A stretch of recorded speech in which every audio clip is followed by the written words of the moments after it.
buenas tardes, good afternoon. Bienvenidos a Que Pasa Mujer. Welcome to Que Pasa Mujer. We're here on another Sunday celebrating Que Pasa Mujer. So estamos aquí otro domingo celebrando Que Pasa Mujer. Hoy vamos a tener un tema estupendo. Today we're going to have an amazing topic that's going to be very insightful and is very rich. And I'm very proud to be able to give you the information that we're going to share today. So we're going to go ahead and bring Nicte on. Thank you, Mark, for everything that you do behind the scenes. Mark is our producer, and he always makes our life easier, ¿verdad, Nicte? Oh, 100%. Thank you so much. We really appreciate you. I know.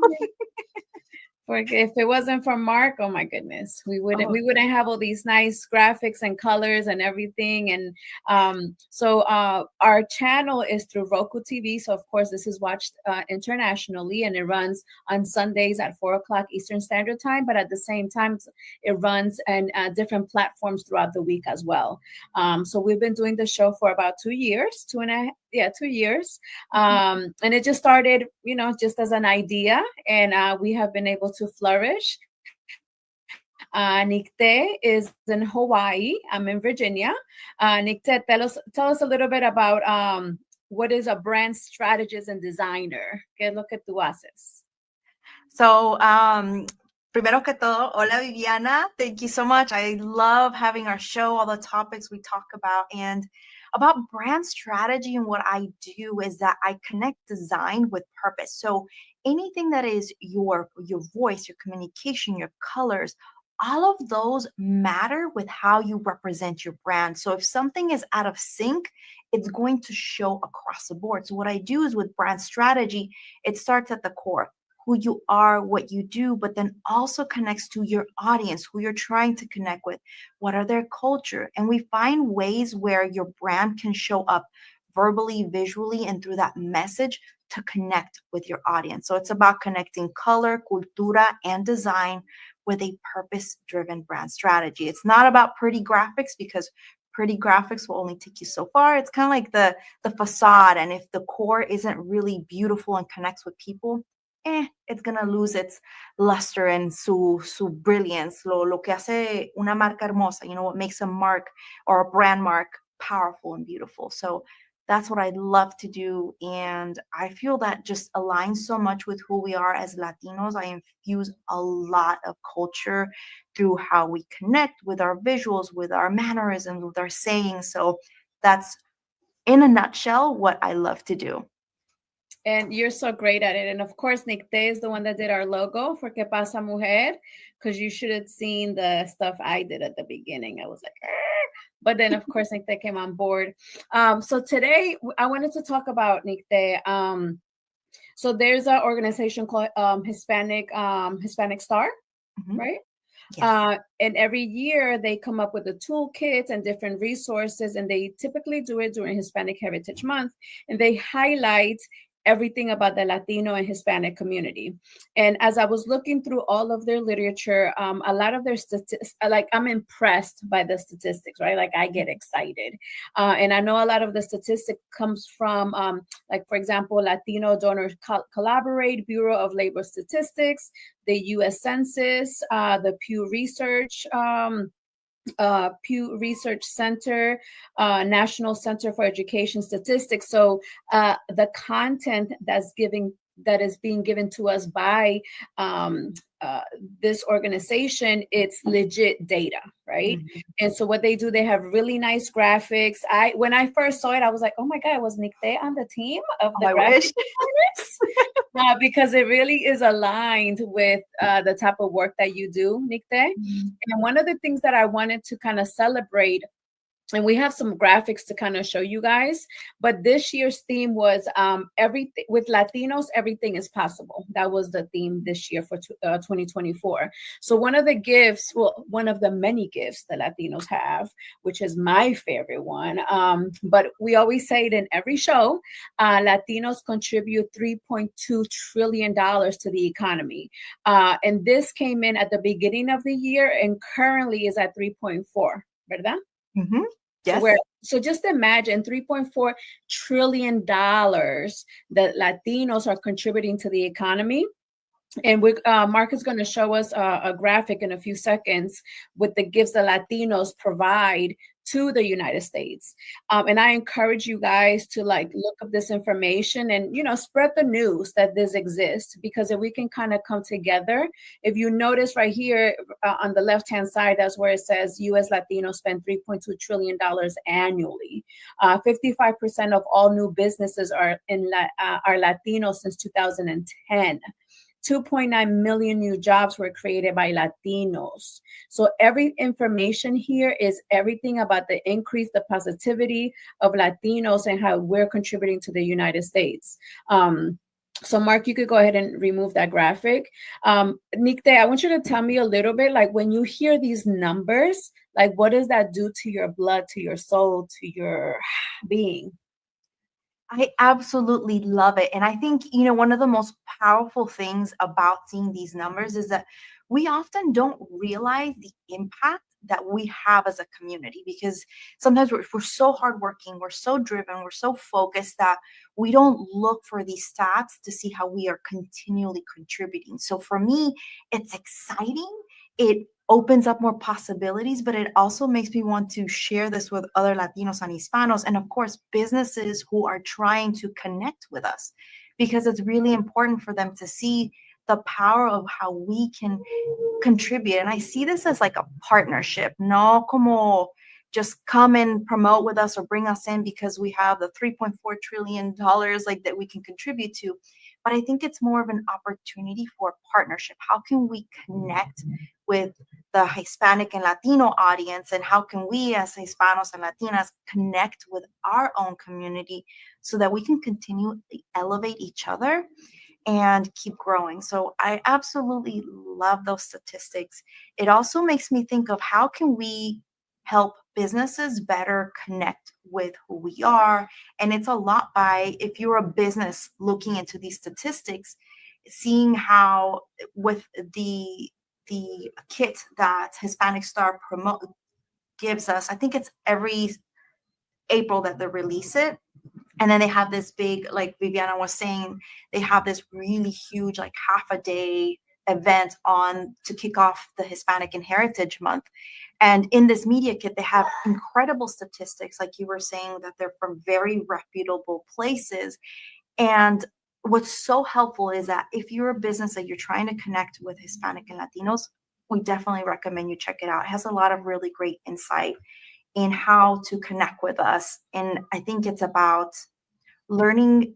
When you're doing marketing, we often think about it's just the demographics, but how can we go more? Like, how can we get deeper? The psychographics, how do we really understand our audience? And this toolkit is an incredible starting point. It makes me want to learn more about statistics, and I'm not definitely a math statistical person. It's just fascinating to learn.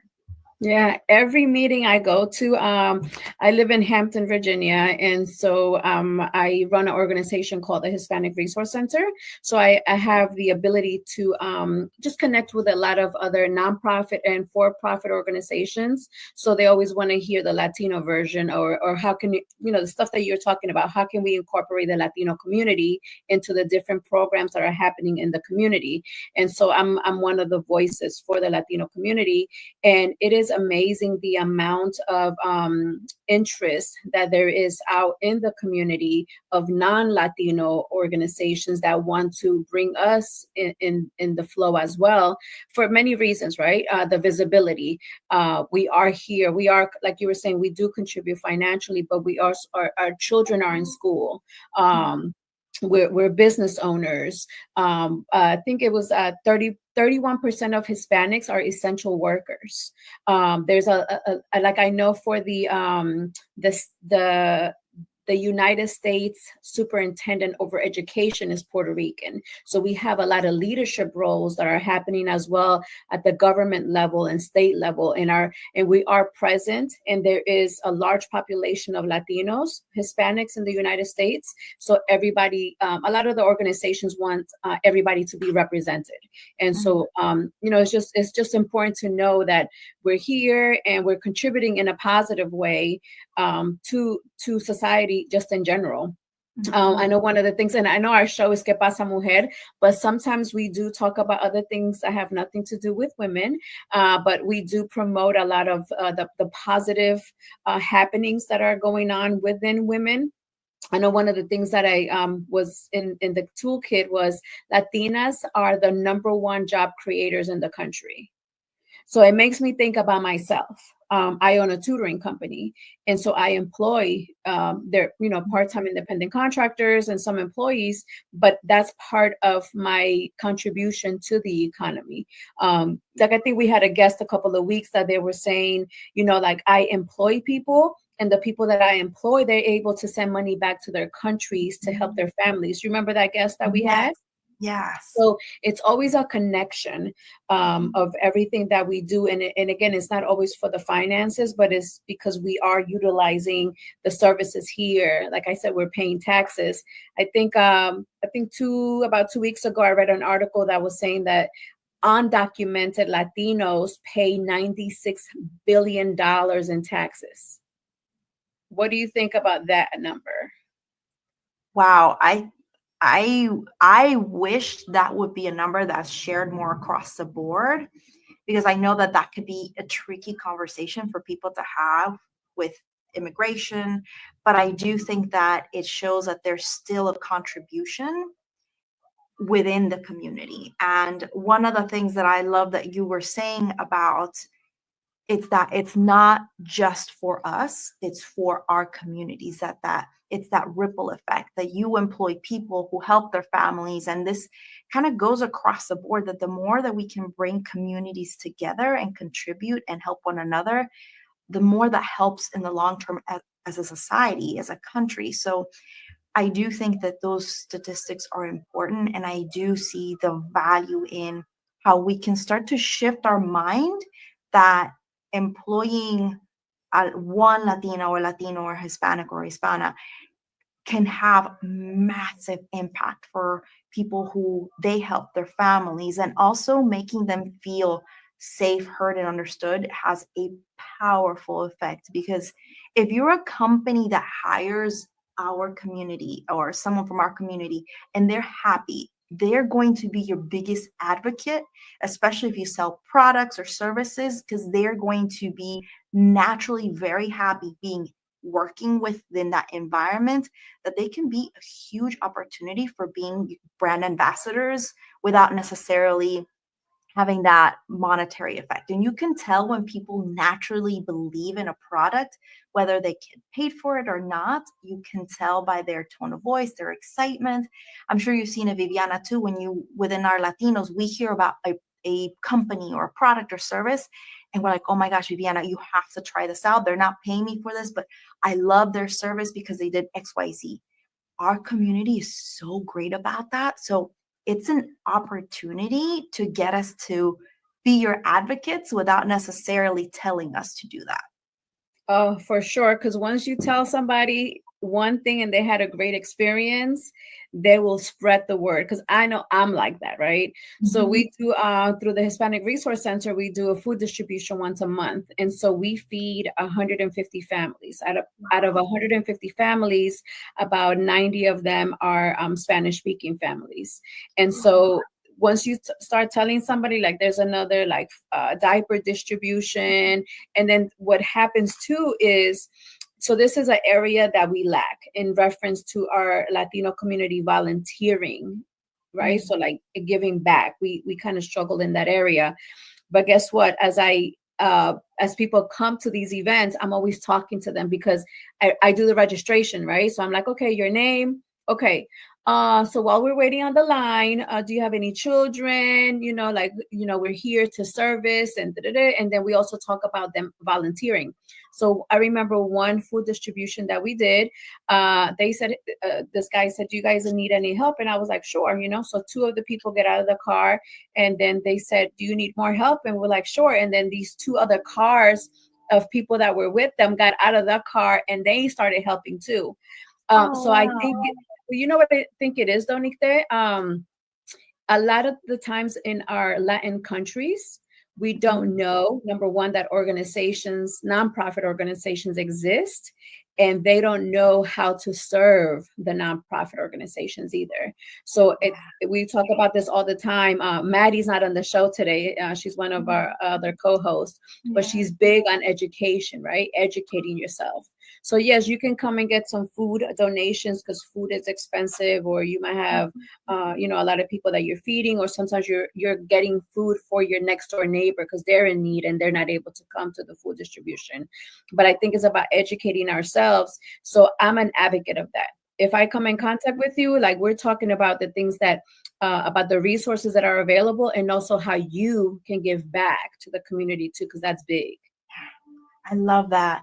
I totally agree with you. And I think that there's that, it goes kind of back to our notion in our countries that we're so like focused on doing hard work, that we don't see that there's so many great opportunities to help us grow even more and get these resources that we need.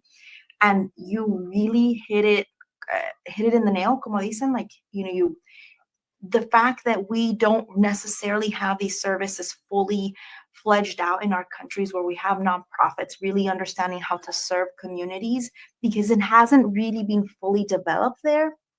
A lot of the nonprofits that are really successful are actually coming in from the States, going across the country, like across the world, really, to help serve. And so I think that there's that beautiful opportunity in helping educating our community. We know someone that has the need, we can help them. I think there's a really great graphic too that you had shared, Mark. It's the one about Unidos, if you don't mind showing it. Yes. So this is kind of I think that ties in so much with what you were sharing, Viviana, on how even we're so connected through different layers, different communities. There's a lot of inclusion. It shows how vastly different we are. So when we are talking about resources for our communities and helping one another, also keep in mind that we are one of the most beautifully diverse communities that come from all sorts of heritage and race. And it can make it tricky to understand how to connect with us. That's why we also have this show, because we want to help you guys with education and resources that really help you connect with our communities.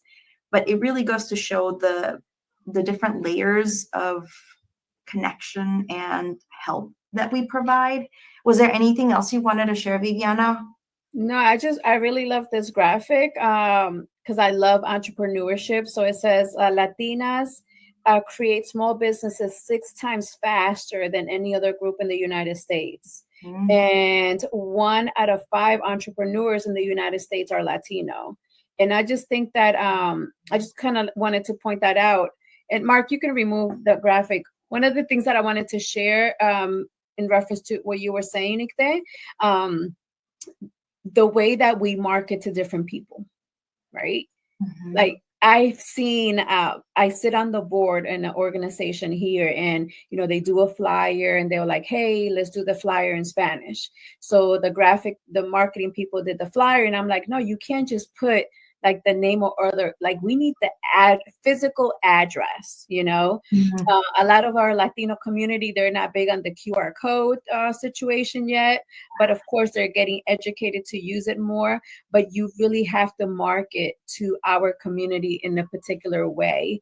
I see it here all the time in the school system. They have events for the families to come, and sometimes they don't come. One, because the marketing material is not catered to them, or for it to be even multicultural, right? Mm-hmm. It's just more for just like the English speakers. So I think having somebody on staff that understands multicultural, not just the Latino community, but just multicultural, to understand that it's so unique. I remember a couple of months ago, I was listening to a podcast, and they were talking about this, right? Like there's some organizations that actually hire somebody that's in charge of their marketing department that can cater to multicultural. So they were saying, when you call a number, you shouldn't say, oh, press 1 for Spanish, because then the person doesn't understand that, right? So Yeah. you would like right away, you wouldn't do like this big introduction about the company. You would say, presione uno para español, presione Mhm. dos para, Japanese, in Japanese, right? Yeah. First off, and then you can kind of talk about where you're calling. But little things like that matter. And yes, that is one of the reasons why we do this show, is because we want to be able to have these transparent conversations. I know in the past we've talked about, what's the difference between Latino, Hispanic, Spanish, all of that, because a lot of the times non-Latinos don't feel some type of way about asking that question. And a lot of us don't know the difference between those vocabulary words either. So I just think it's all about education, as Maddie tells us all the time. And it's about not being afraid to ask, or you don't even have to be afraid, because you could just Google it. Yeah. Yeah. But just vetting your sources when you Google, because sometimes Google will pop some things that may not be 100% accurate, but it's so true. And I think, when you were saying, Viviana, about not being afraid to ask, sometimes I realize that you have to be a little careful about who you ask. So if it's someone like in our show, for instance, who we openly talk about that and we openly embrace people to ask us questions, that is generally a safe space. You got to find those safe spaces where people can feel more comfortable asking these questions. And something that we are very adamant about is, if someone asks us a question, and this happened before, and we've had guests say, or not guests, someone who's watching our show, they'll pop up a question on the chat.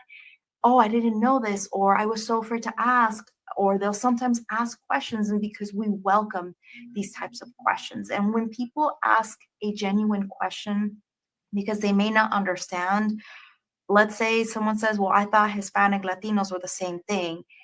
Instead of us answering frustrated, like, well, how do you not supposed to know? That answer can deter someone from wanting to connect with our community. So we have to be very open and saying, that is a great question. There's confusion about it. So when we're talking about Latinos, that refers to people from Latin America, and it includes Brazil. But if we're talking about Hispanics, that typically is referencing to the language itself. So speaking Spanish, and it includes Spain, but it excludes Portuguese speaking countries like Brazil. So then when we say that, then people are like, oh, okay, great. And it's about how we reciprocate with the questions and preguntas. And even like you were saying, Viviana, it's those little details that matter for us, because we're so connected with our heritage and our cultura, that those little details, whether we show through what we say on the phone messages, what we say on the graphics, how we present our marketing materials, that can make or break it for us. Because if someone does something, whether it's intentional or not, that doesn't feel connected to our community, we will feel disconnected. And in the end, from the company side, they're losing out on a potential sale, that 3.4 trillion, because of that lack of connection. So I agree with you, Viviana. If you can hire someone on staff, great. If not, have someone on contract, or partner with organizations or community, people who are within the leadership community, like with you, Viviana, that you can work together with, so that you can come up with the correct language. There's so many ways that we can find ways to help one another, so that we can continually support our community. One of the things that I do love, that we were talking about, the idea of QR code and adaptation to technology. So within that toolkit, the media toolkit, they did say that 90% of Hispanic adults in the US own a smartphone, compared to 84% of the overall population. Now, I found that very interesting. And I look at, our family and people in older generations, like they've learned to adapt to the phone. Like, so did we. We were kind of at that cusp. And the young generations, like the Generation Z, which are the youngest population demographics, or Latinos and Hispanos, or within the Gen Z, are the highest demographic. I find that very interesting, because I think about technology adaptation. Younger generations are like geniuses with technology. Like you and I, like they're teaching us now at this point. I know my son is. Yeah. And But I also think about that statistic. So this is where it's helpful to read the statistics and understanding our community. That while there's that 90% of Hispanics that own a smartphone, I think it's likely connected to where a lot of our families use WhatsApp to stay in touch. So I think that smartphone idea, that smartphone statistic can be unpacked as to what are they using it for? How are they using it for? So because we use WhatsApp to communicate with our families across the world, if you're a marketing company, WhatsApp might be a way for you to get in touch with our audiences, depending on the age group, right? Definitely. Like my grandmother's 89. She'll be 89 this weekend. And she has an Apple phone and she has an Apple Watch. And she doesn't text, but she uses WhatsApp to be able to do video calls with her family in our country. So yeah, she uses, and since she got the Apple Watch, she has learned to answer the phone with her watch, and she loves that feature because she doesn't have to run to the phone to answer. So yeah, definitely. We acclimate to whatever is happening, and I know that as our cities become smart, as the years go by, we're gonna have to learn how to use the technology. And so that's another market, right? That people can kind of tap into. But I love the statistics that we have shared today. I love that I'm a part of those statistics, and I love sharing it. And majority of non-Latinos truly embrace our culture, whether it's through food, music. That might be like an introduction to the culture through food and music, but majority of the people just embrace our differences. I just love it. I agree, and I love it. It makes me proud to see that embrace and that connection. And I think when we lived in San Antonio, Texas, that's where I saw it the most, because they have this one week in particular is called Fiesta, where they have all sorts of celebration for an entire week, and the entire city comes together. It's this huge thing, and you see people sharing our food, our music. Everyone's dressed up with some huipiles, like traditional clothing, and it's just beautiful to see people coming together in that way, and where you feel that everyone has these beautiful differences. It's not seen as negative, it's seen as a beautiful thing, and you're coming together to share this one love for being together as a community. And I think that, if anything that we can take away from connecting with our Latino and Hispanic community, is the power of community that we bring. When you connect with especially diverse multicultural communities, when you bring us in together, we create more togetherness. We start to bring more people. And like you were saying, Viviana, it's with the things that you do with a Hispanic Resource Center, you bring people together who then bring more people together. Because I know you said it too, they'll bring someone else the following week because they spread the word. So it's always such a powerful thing to see that power of community behind our who we are. Yeah, I love it. And I love the growth that's coming as well. So unfortunately, our time is up. But as you guys know, we end every show with a poem from Maddie or one of her peers or colleagues. So we'll see what Mark has in store for us in reference to our poem. And I thank you for the opportunity today, for, giving us the chance to get some time from your ears so you can listen to us. I also want to acknowledge and say hello to our audience. So many people are watching us. Always our usuals: Lili, Marlene, Nikauri, Tangi. So just everybody that's watching us, even from different places, different countries. So I just want to say thank you, and I hope you guys have an amazing week. So we'll go ahead and listen to our poem, and then it'll be followed by our commercials, and then we'll see you again next Sunday at 4:00 Eastern Standard Time again. Sounds great. See you next week. Ciao. Thank you. Ciao. Thank you, Mark.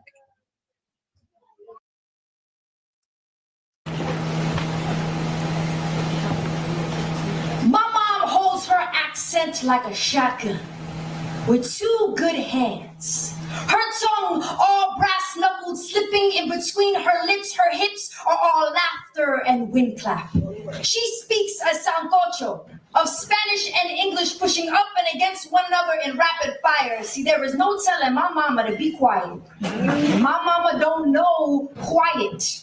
Her voice is one size better fit all. And you best not tell her to hush. She waited too many years for her voice to arrive to be told it needed housekeeping. See, English sits in her mouth remixed. So strawberry becomes a strawberry. And cookie becomes a cookie. And kitchen, keychain, and chicken all sound the same. My mother doesn't say yes. She says, aha!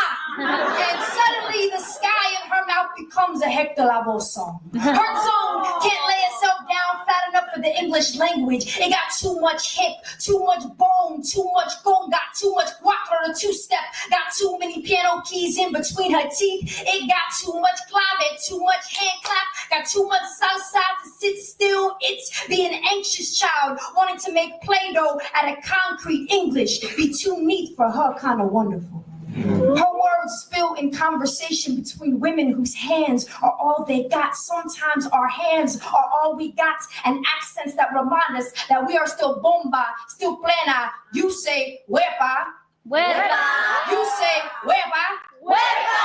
And a stranger becomes your hermano. You say dale, dale. And a crowd becomes a family reunion. My mother's tongue is a telegram from her mother decorated with the coquis of el campo. So even when her lips can barely stretch themselves around English, her accent is a stubborn compass, always pointing her towards home.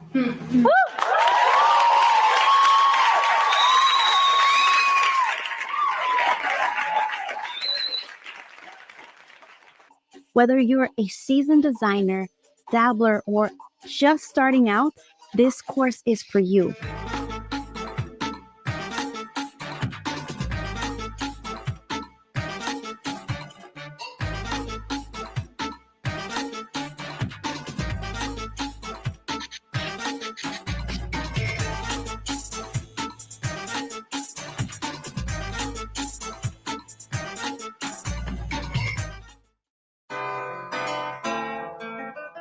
Are just so impressed with them. Like I said, we've been with them for years. I will recommend and refer anyone to them. We stand by A+ academics. They're the best. A+ tutorial really did help me with all my grades. They all went up when I came to this place. And I would say I recommend this school to everyone. So it's a really good environment to be in, especially for me, because it makes me look up to my parents. If you have students that need academic help, A+ Academics is the place to be. A+ Academics, what a great place to go for academics. It's just a really great place to learn.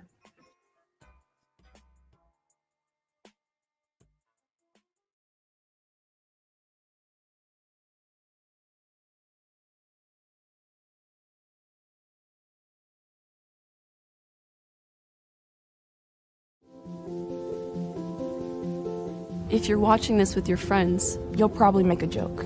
Because you know what you feel on the inside isn't what you want people to know. If you have to pretend to be happy, find someone you trust and tell them. If you get mad at things and you don't know why, or have thoughts about hurting yourself, find someone you trust and tell them. You are never alone when you share. Seriously, people care about you. It's okay to not understand what you're feeling. And it's easy to think that you're all alone. But you don't have to be. You're never alone when you share. Don't be ashamed to tell someone you trust what you're feeling. You're not alone. You are not alone. Find someone you trust and tell them. Tell a parent. Tell a teacher. Tell a brother or sister. Or just tell a friend. You haven't done anything wrong. Talk to someone. Talk to someone. It's how things get better.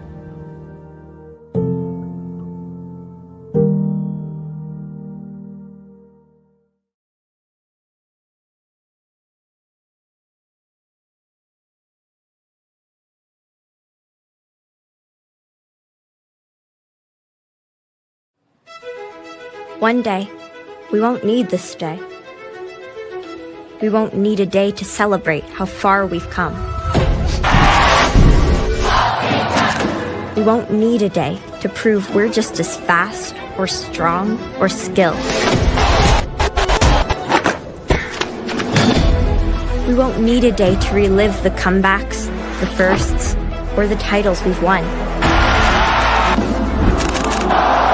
We won't need a day to rally behind the ones fighting to change the rules.